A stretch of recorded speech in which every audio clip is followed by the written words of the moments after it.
What's up, guys? I'm Rico Jake. It's Sunday here on the channel. Sunday night, as a matter of fact, when you guys will see this uploaded. And so on Sunday nights here on the channel, when I can get an organized message together, I like to provide you guys, you roughnecks, the community, with a church service, a sermon, a Bible study, whatever you want to label it as, whatever you want to call it. On Sunday nights, I like to read the Bible. I like to share the gospel. That's the good news of Jesus to you guys that may be interested in a life with Jesus and trusting Jesus as your personal Savior, and living as Jesus, living in the life that Jesus intended us to live. And so that's what we do here on the channel for those of you guys who are interested. So you guys that have been following along on Sundays, whether it been on stream or whether it be recorded, you guys know that we've been going through the past few weeks, we've been going through the book of Luke, because I think for people that don't know a lot about Jesus, don't know a lot about the Bible, don't know a lot about God, or people that do know a lot about Jesus, know a lot about the Bible, know a lot about God, I think the book of Luke is the most detailed, historical, documented, the details packed in, the best book for new believers, for recurring believers, and just it's a good thing to review and refresh your mind, to learn, number one, who Jesus was, what he was here to do, what he did for us, who he is, and what that means to you and I. And so we're going through the book of Luke, and we're going to continue to go through the book of Luke. But I really think tonight, right now especially, I think I want to take a break from the book of Luke, and I want to take this lesson in a little bit of a different direction. And the reason being is because of the present circumstances in the world that we live. I know a lot of you guys spend a lot of time with me. I know a lot of you guys, sometimes you guys chat with me and spend more time with me than my family a lot of times. We're chatting in the chat when we're streaming, especially on weeks like this where I have a lot of time to stream. We talk about issues, we talk about things going on. Most of the time we keep it positive, uplifting. But I know that you guys live in the same world that I do. And so I know that you guys are having the same experiences in the world that I'm having. And I know that we're a community, and I know that you guys are young. I know that a lot of you guys are impressionable. I know that a lot of you guys are looking for answers. You're looking for paths in your life. You're looking for answers. You're questioning all the things that you're seeing, all the establishments, all the choices that you make. You're in this crossroad of your life. Some of you guys are graduating high school. Some of you guys are going into college. Some of you guys are starting careers. Some of you guys are literally starting your lives. And this year in particular started out with a lot of fear. And that fear really hasn't gone away. Just because the talk about the virus isn't in the forefront of the news doesn't change the fact that I have to wear a mask to work every day. It doesn't change the fact that I have to have conversations with my wife about if we're going to be okay with sending our daughter to ballet with a group of people next month. It doesn't change the fact that schools still don't know what they're going to do when it's time for schools to reopen. The fear is still there. The virus is still there. That's not gone away yet. That's not been dealt with. It's still there.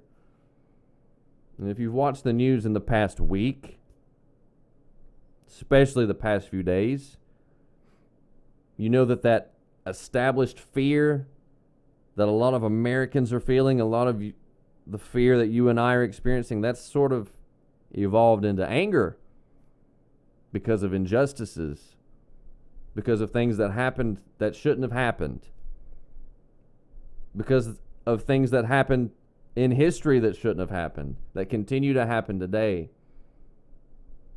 And you see people that are very angry, and they're acting out in a very angry way. You see a lot of more people on social media, on Facebook and on Twitter, commenting on the anger, giving their point of view, staking up their claim almost as like two sides of an argument and arguing for both sides, because of everything in America has to be political, right? And so you see people picking sides.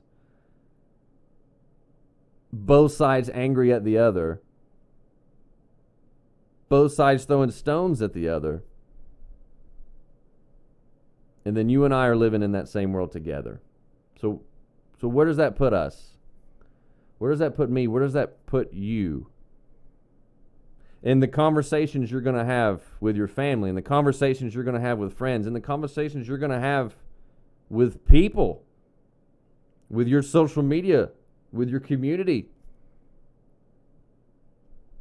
Where does that put you and I? How are we supposed to act? How are we supposed to respond? Should we criticize those that are angry? Should we get involved? Should we fight back? Should we pick a side at all? Should we do nothing and hope that it goes away?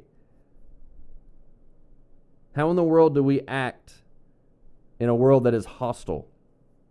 In a world that's not fair for anybody?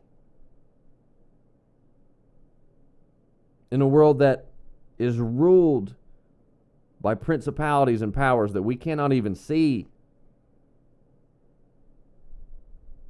that are causing all these horrendous things to happen. How do we navigate that? And more importantly, how do we navigate that as a Christian, as a Christ follower, as someone who believes and trusts and lives with God? Because if you're watching these videos, if you come back week to week when I post these, you're at least considering a life with Christ. You're at least considering who God is, what He means to you, what He means to me, and your place in all this. So how are you supposed to navigate these fearful, these bitter, and these angry times? And so as I was thinking about the lesson for this week, and as I've been studying on my own in Scripture, and I've been having conversations with my family, my wife, and my friends, I've sort of narrowed down the person that I think we need to look to in the Bible, because the Bible is a timeless book. And when we need answers, when we need direction, when we need help and we need to hear from God, God gave us a word, His word,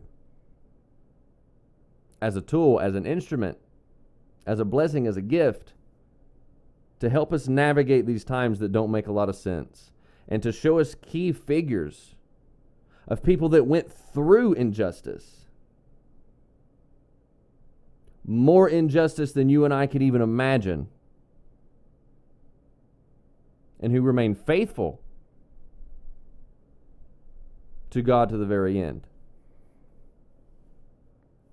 And so I've been studying a lot in the book of Daniel, and I've been studying a lot about the character Daniel. Some of you guys know the story of Daniel in the lion's den. It's one that we teach our children.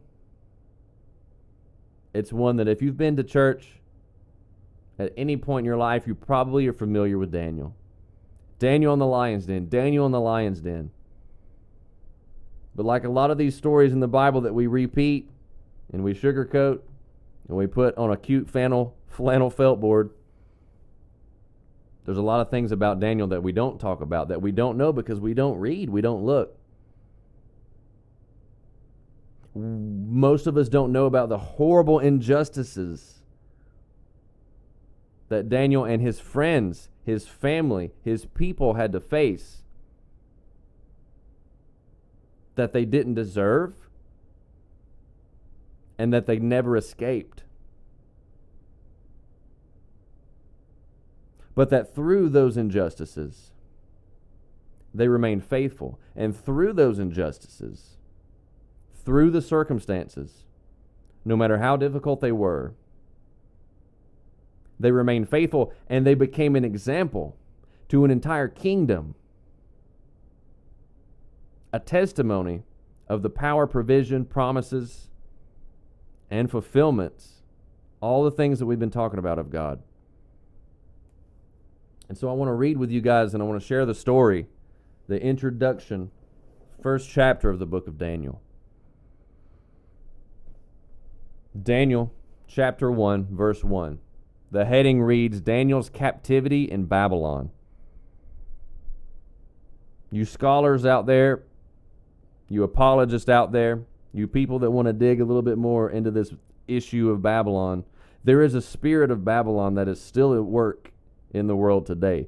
There is a spirit of Babylon, one of those principalities, rulers, darkness of the age that we've talked about that we can't see, comprehend, in a realm that we don't even know exists, that actively fights for our very soul. That spirit of Babylon is still at work in the world today. That spirit of Babylon 100% has a hand in all the anger, all the protests, all the confusion, all the hurt, all the injustice, all the wars, and all the terrible things that plague you and I. And that same spirit of Babylon is responsible for all the things that Daniel and his friends went through as well.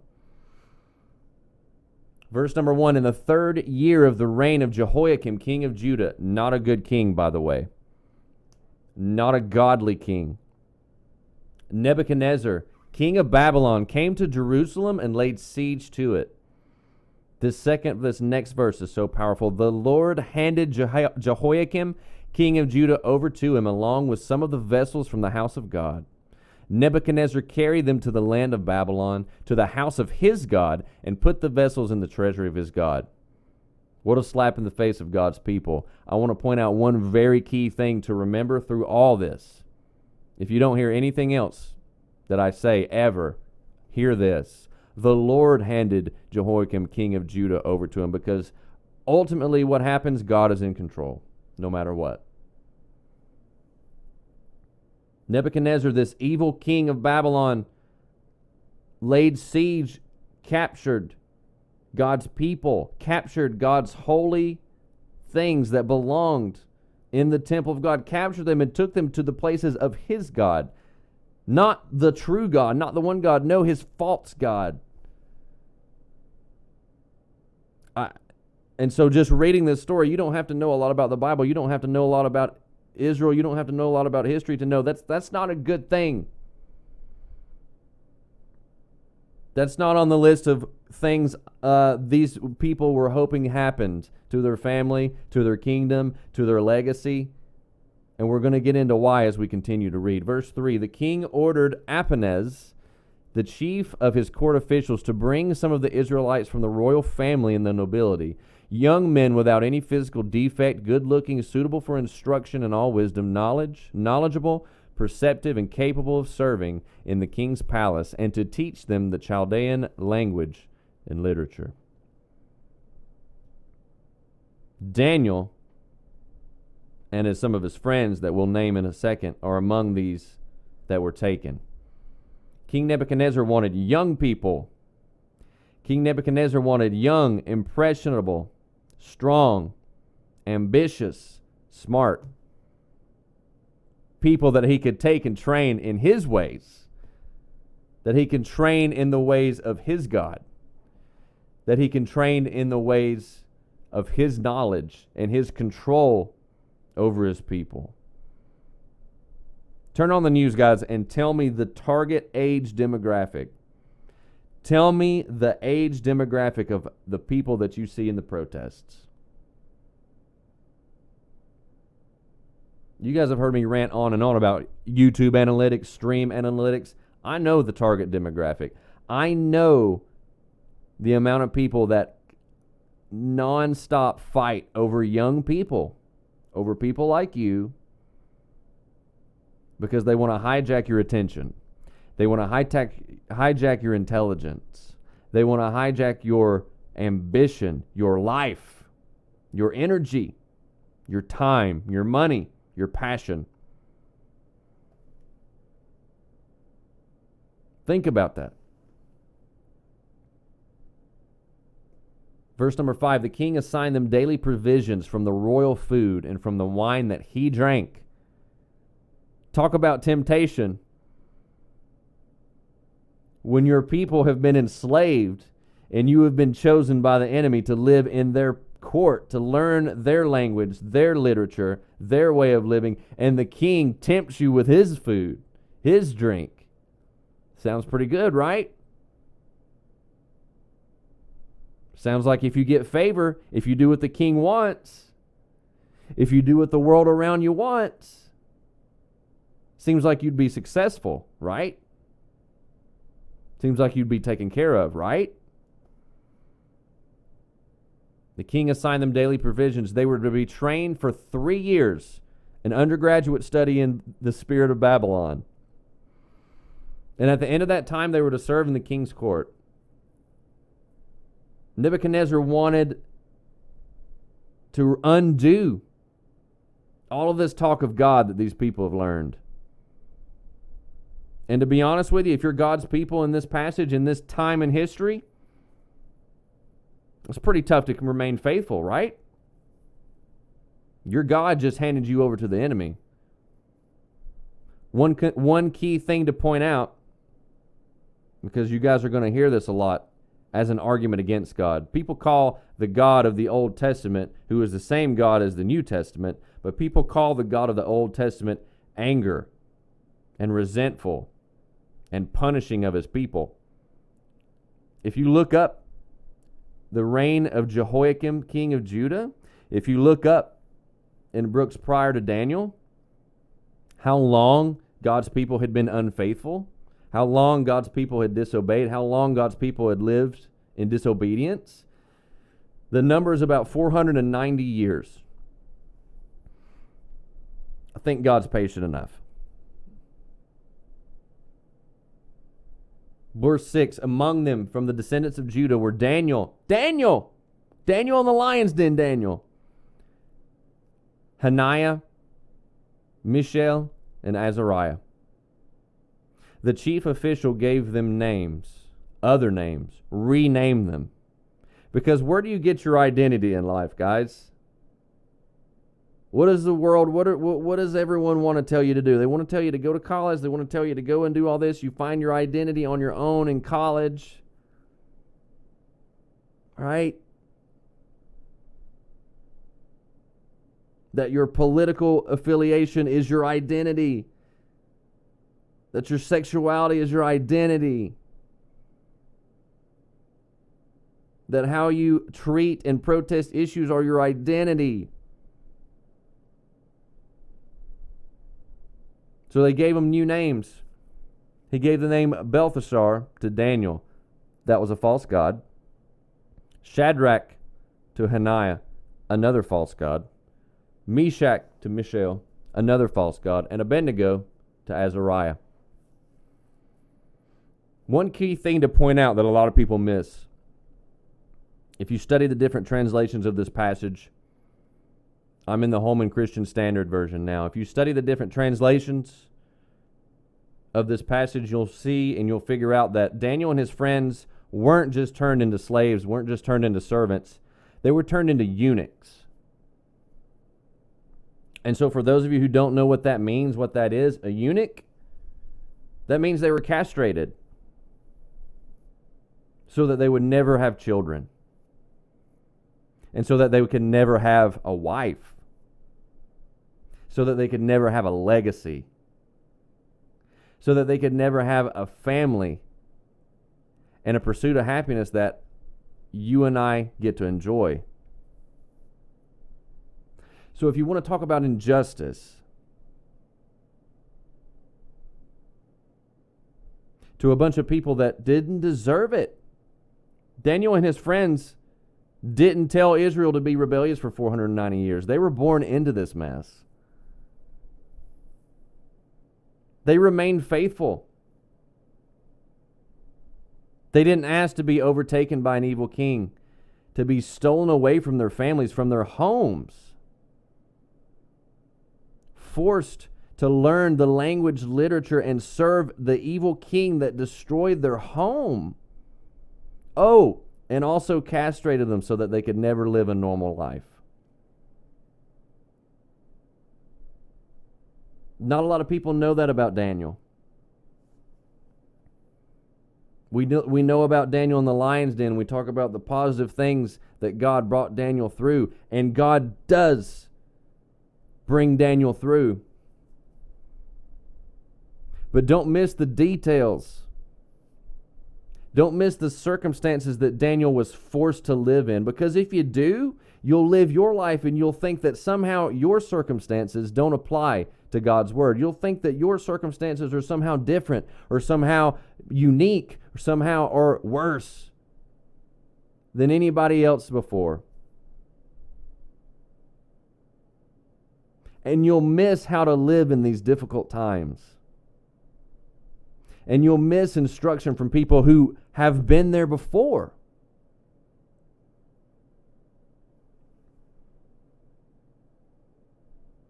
And so what are Daniel and his friends going to do? What would you do?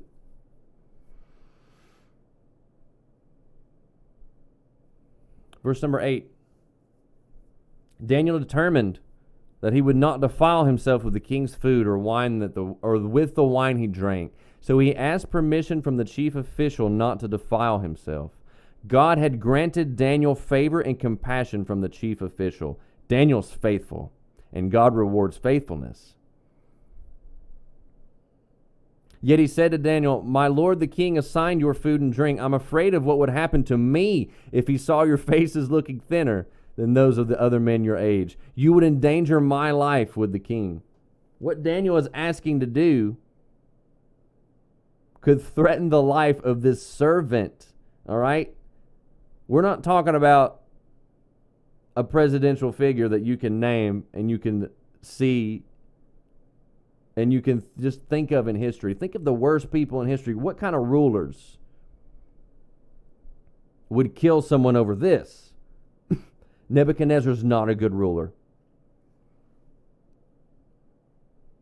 So Daniel said to the guard whom the chief official had assigned to Daniel, Hananiah, Mishael, and Azariah, "Please test your servants for 10 days. Let us be given vegetables to eat and water to drink. Then examine our appearance and the appearance of the young men who are eating the king's food, and deal with your servants based on what you see."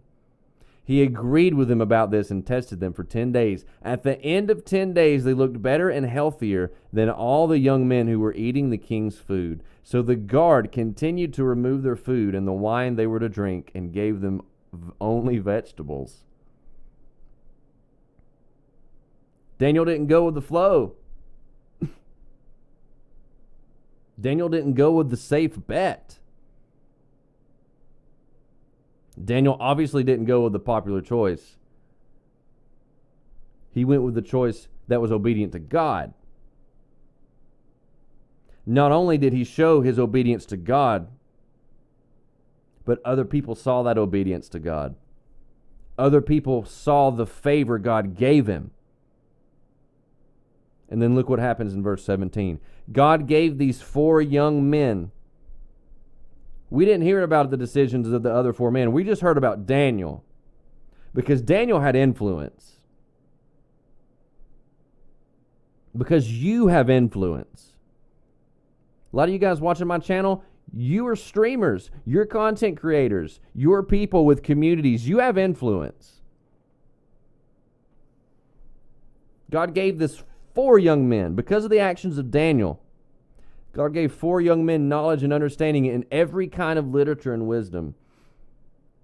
Daniel also understood visions and dreams of every kind.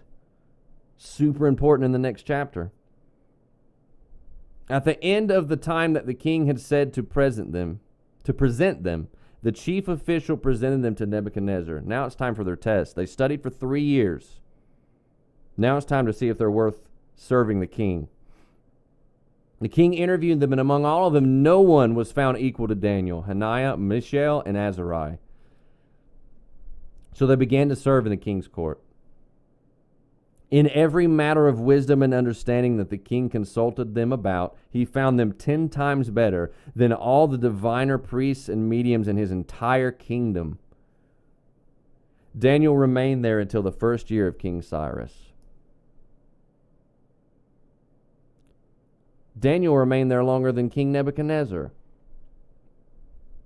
Daniel spent his entire life in captivity in servants to a king, an evil king, not by his choice, definitely not by any kind of life plan that he would have mapped out for himself. Pretty sure Daniel's list of goals as a young man was not to be a eunuch, was not to be enslaved, was not to learn a bunch of stuff he didn't want to learn, that weren't fun to learn from the enemy that destroyed his home, and then to serve that enemy for the rest of his life. So how do we live in confusing times, in angry times, in fearful times?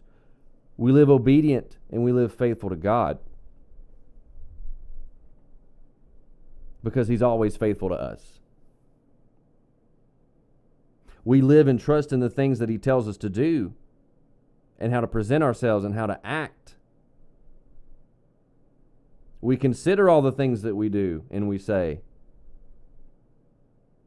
We don't just take everything we read and learn at face value. And we do all the things that we're learning in the book of Luke. And we will continue to learn in the book of Luke, and we will continue to learn because Jesus showed us how to do it, because He did it Himself. So I pray for you guys. I really, really do. Anybody in this community, anybody that sees this video, I'm praying for you in these fearful times, in these angry times. I'm praying for your heart. I'm praying for your mind. I'm praying that you don't fall victim to these lies. That you don't let these influences steal your life, your ambition, your hopes, your dreams, your fears, your intelligence, your attention, your money, your family.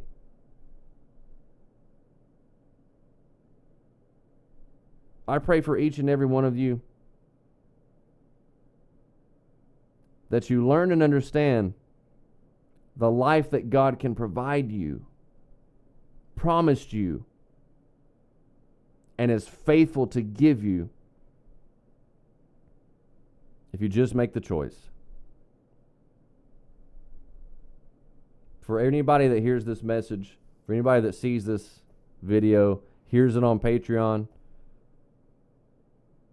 I want you to know that I love you, and I really do appreciate you for watching. And I want you to know that you don't have to live fearful. You don't. You don't have to live angry because of the things that happen to you, because of things that are wrong, injustice, because of things that you can't change. You can live in the freedom that God provides, just like Daniel did.